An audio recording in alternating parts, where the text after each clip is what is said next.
I'm Brigham Larson with Brigham Larson Pianos. We just finished up this Francis Bacon, who I looked it up the other day, and I think he's actually like unless it's a piano manufacturer that has the same name. He's a 16th century English scientist, I think, that contributed to the scientific method. Francis Bacon, Sir Francis Bacon. Anyway, so I guess the piano manufacturer kind of adopted that name. Anyway, so we did our mid-level restoration on the guts and our mid-level refinishing on the outside, and it turned out great. So if any of you out there are watching this and are interested potentially in restoring the piano, but the full restoration might be cost prohibitive. Obviously, these pianos from this era, this is what they need, is a full restoration, but there are half measures that are actually really, really good, that are quite a bit less expensive. So that's an option, and I guess you'll see. So what we've done on this piano is, let's check it out. We did those are the original pedals, but they've been replated. And down here you can see the new casters. Those are always crucial. The old cast iron casters generally tear up people's floors, and they just don't really roll very well. And we've got new keys on there. Those look really nice. Replated other metal hardware. The exterior, it's really well done. We were actually really surprised by the veneer that was under here. We were shocked. By looking at it, we really had no idea. It was just kind of all cracked up where you see the lacquer from the cycles of the wood expanding and contracting, expanding, contracting. The lacquer can only follow that so many cycles, so many years, and eventually it just cracks, and it kind of looks like alligator skin. And that's what was on this piano. And now that it's refinished, actually my refinisher, when he stripped it all down, he came like running while he's almost, he's over 60 years old, so he wasn't exactly running, but he was very enthusiastic when he came to find me, and he said, check this out. This veneer is absolutely gorgeous. So this was a shock. And it was actually a shock to this customer. I sent her pictures of it the other day, and she was like really, really enthusiastic about it, like we were. Anyway, so that's the finish. Let's check out the guts. If you've watched any of my other videos, you've seen, hopefully, some of the rebuilds that we've done, and and you might be familiar with what's entailed in that.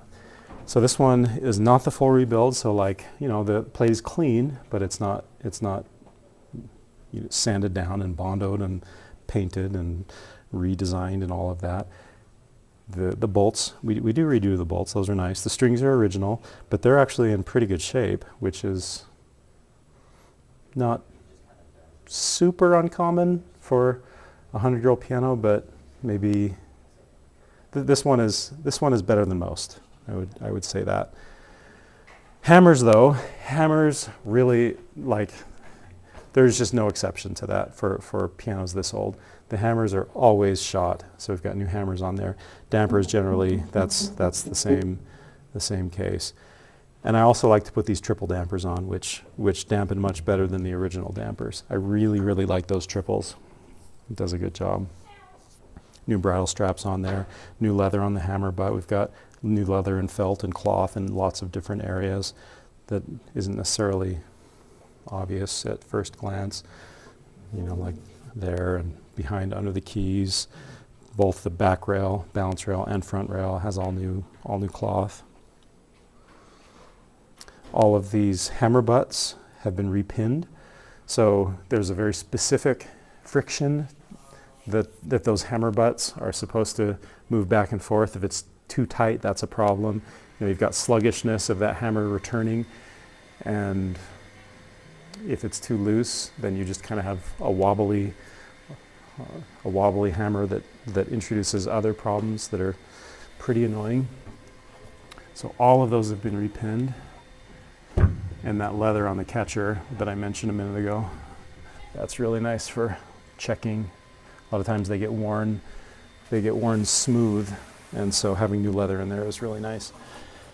Okay, under here you can see that things are generally very clean. Usually when you open this up on a 100-year-old piano, it's just cobwebs, and this one just looks great.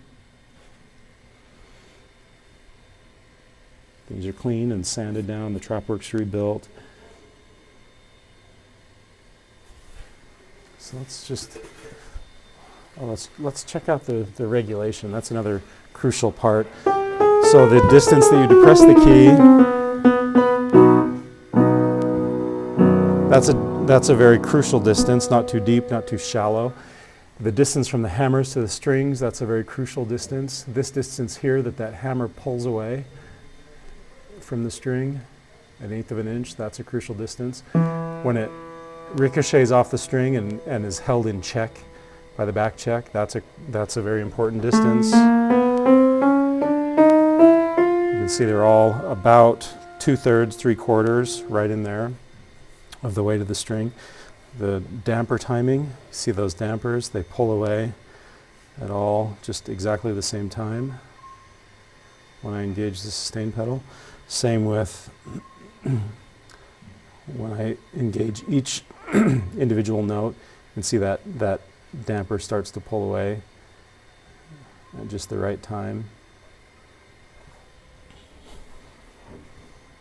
Let's listen to it.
It turned out great.